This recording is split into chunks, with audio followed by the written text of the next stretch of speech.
Hello everyone. The long-awaited day of the love for the people is here. It is a day when everyone expresses love. But why? Why do we celebrate Valentine's Day? Let's go inside it in our first topic. There are quite a few stories shedding light on the origin of Valentine's Day. One of which takes us back to the 3rd century of Rome, which was going through a lot of religious turmoil as many Romans were converted to Christianity. This didn't go well with their pagan emperor, named Claudius II, who was a strict ruler and wanted to stop it. Plus, there was one priest who attracted much disfavor from the pagan emperor for helping fellow Christians.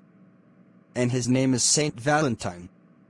That's because he lived in a time when Italy was in danger and faced the threats from the inside and outside the borders.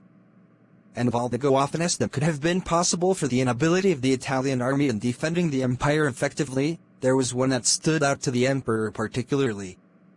He was of the opinion that marriages were causing distractions among the soldiers. So he derived the decision to ban the soldiers from getting married, as it was making them weak and straying from their path of battling for the empire. The ban on marriage came as a shock to the people, and it left them in emotional distress.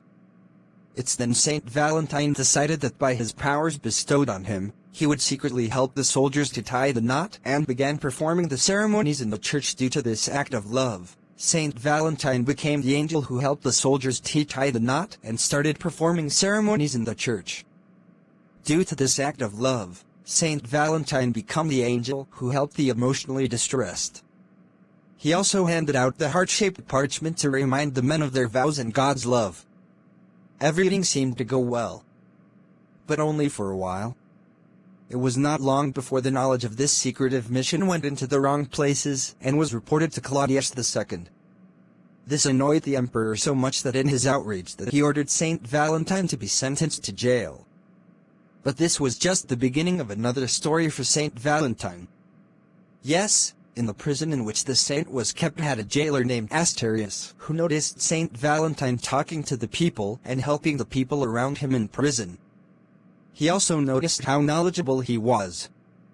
Convinced that Saint Valentine was a man of learning, he started to bring his blind daughter named Julia to him in hope of being healed by him.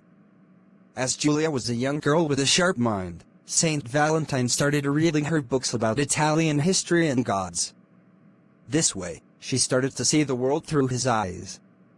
And according to Sony legends, Saint Valentine also eventually healed Julia's eyesight.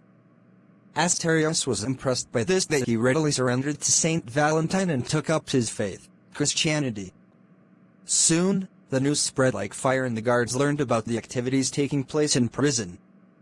The pagan emperor was at last informed about the ongoings inside his own castle's prison and how Saint Valentine was working his charm over the jailer. So the enraged emperor immediately ordered Saint Valentine to be summoned before him. Claudius II asked Saint Valentine to respect his decision of not allowing the soldiers to marry, as well to give up this religion. To both of which, Saint Valentine politely declined. The emperor took Saint Valentine's hostility as an insult to his esteem and sentenced him to be executed. Just before the execution, Saint Valentine wrote his last letter to Julia on February 14th. He handed over the letter to Asterius to give his daughter. When she opened the letter, she saw his sign, "From your Valentine." And let's do our trivia. Did you know, it was much later in 496 AD that Pope Gelasius declared February 14th as an official holiday to honor Saint Valentine? Today, Valentine's Day is the 5th largest consumer spending event in the US, after the winter holidays and Mother's Day. Click here to subscribe to get started and see you later in our second topic.